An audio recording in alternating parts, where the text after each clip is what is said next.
Baik, salam sejahtera untuk kita semua. Pada video kali ini, di sini saya akan membahas tentang virtual memory. Sebelum saya masuk ke dalam pembahasannya, perkenalkan nama saya Didi Ferentolaya, NPM 20110052, kelas TIP 2002. Virtual memory. Fungsi daripada virtual memory ini berguna untuk menangani beban dari RAM yang berlebihan. Langkah-langkah daripada virtual memory.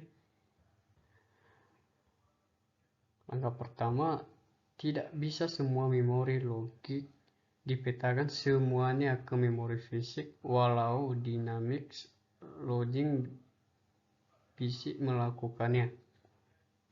Memori virtual merupakan suatu teknik yang memisahkan antara memori logis dan memori fisiknya. Hanya bagian dari program yang perlu saja berada di memori untuk eksekusi. Logika address space bisa lebih besar daripada physical address space,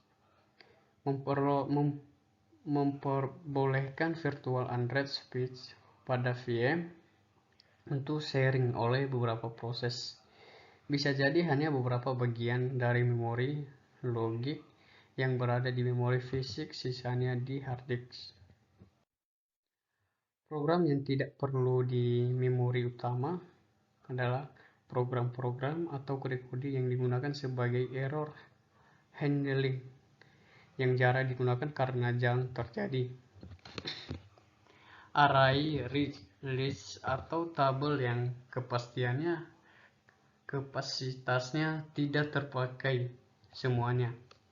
Fungsi-fungsi yang tidak dipakai, program-program yang tidak digunakan secara real time. Keuntungan daripada virtual memory, lalu lintas menjadi rendah. Berkurangnya total memori fisik yang dibutuhkan, meningkatkan respon karena tidak dialog, bertambahnya jumlah user yang dapat dilayani. Memori virtual melebihi daya tampung dari memori utama yang tersedia. Implementasi virtual memory. Virtual memory digunakan pada multiprogramming.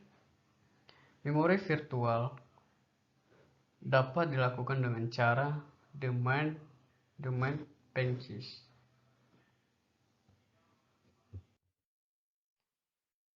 Domain package ini adalah tidak semua program harus di-load semua ke memori fisik, hanya yang diperlukan saja. Permintaan pemberian patch menggunakan sweeping. Patch hanya akan di-sweep ke memori utama jika benar-benar diperlukan. Program sweeper yang digunakan adalah 1. Lazy sweeper tidak pernah sweep patch ke dalam memori sampai patch benar-benar diperlukan.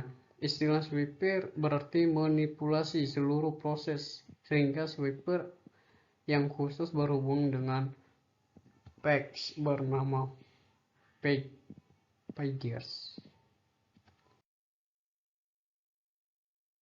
Patch fault.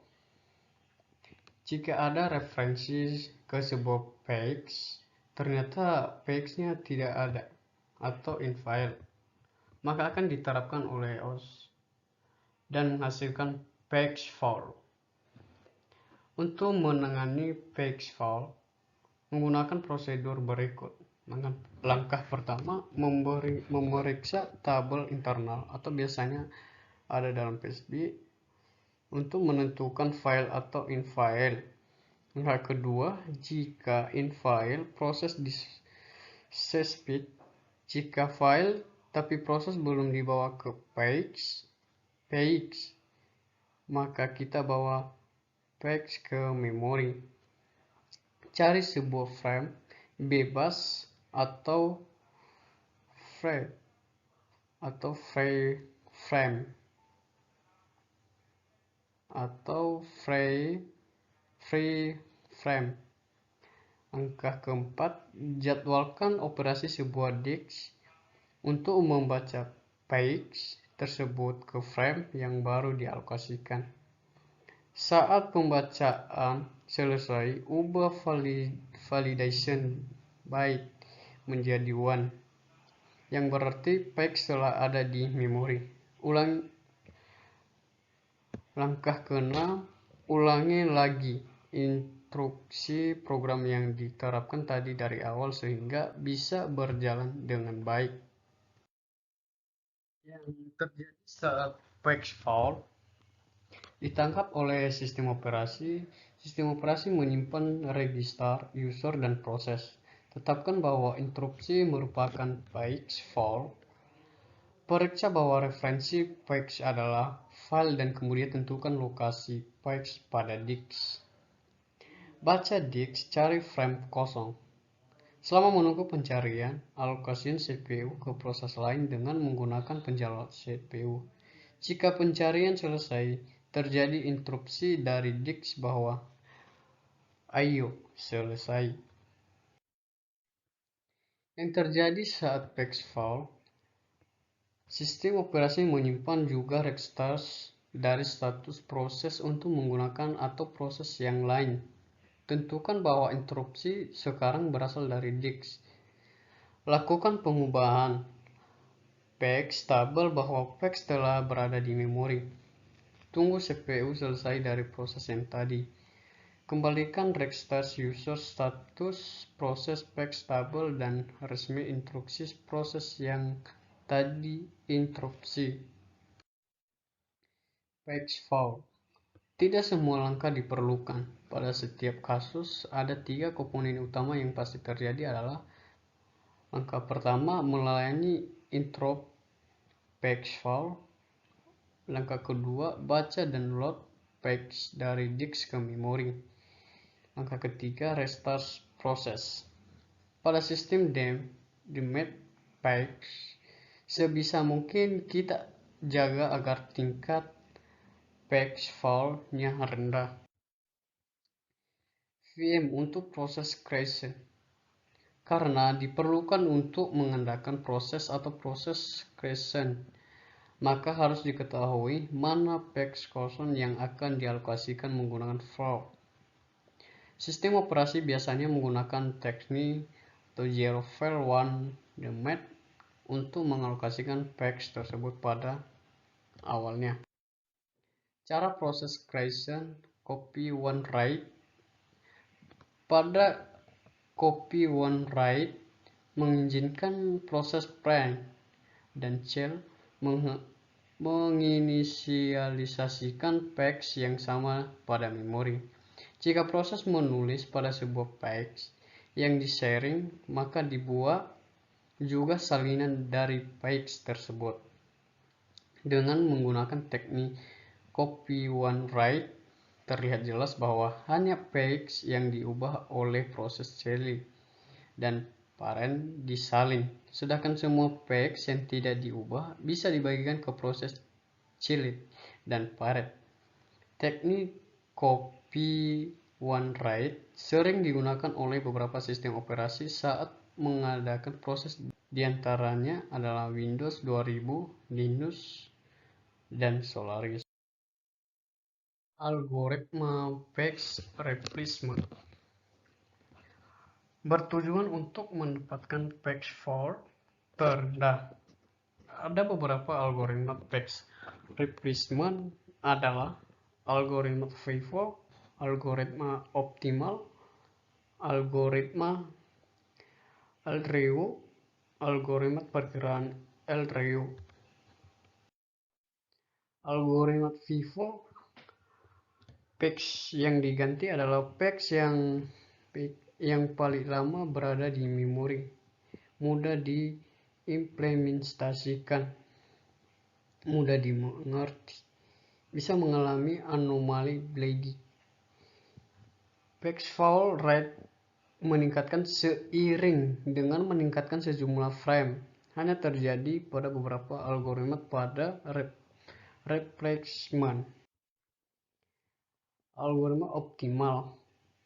Page yang diganti adalah page yang tidak akan dipakai dalam jangka waktu terlama, sulit diimplementasikan, atau karena prediksi sulit dilakukan. Memiliki page fault terendah, tidak akan mengalami anomali bleed, tidak morph. Algoritma Leroy dapat diimplementasikan dengan dua cara, yaitu satu, counter menggunakan clock yang nilainya akan ditambah satu tiap kali melakukan refresh ke suatu page. Harus melakukan pencarian. Stack. Tiap memproses ke suatu page tersebut dipindah dan diletakkan pada bagian paling atas stack. Page yang diganti adalah page yang berada di stack paling bawah. Tidak perlu melakukan pencarian, lebih mahal. Allocation frame. Allocation frame berhubungan dengan mekanisme alokasi sejumlah memori bebas untuk proses-proses. Fixed allocation. Proses dengan prioritas tinggi ataupun rendah diperlakukan sama. Equal allocation. Semua sama-sama rata. Proportional allocation sesuai kebutuhan. Alokasi prioritas. Perbandingan framenya tidak tergantung pada ukuran relatif dari proses, tetapi tergantung pada prioritas proses. Jenis page replacement. Global replacement mengizinkan suatu proses untuk menyelesaikan suatu frame yang akan dipindahkan dari sejumlah frame meskipun frame tersebut sedang dialokasikan ke proses yang lain. Pada local replacement, jumlah frame yang dialokasikan untuk proses tidak berubah. Setiap proses dapat memilih dari frame-frame yang dialokasikan. Sekian dan terima kasih.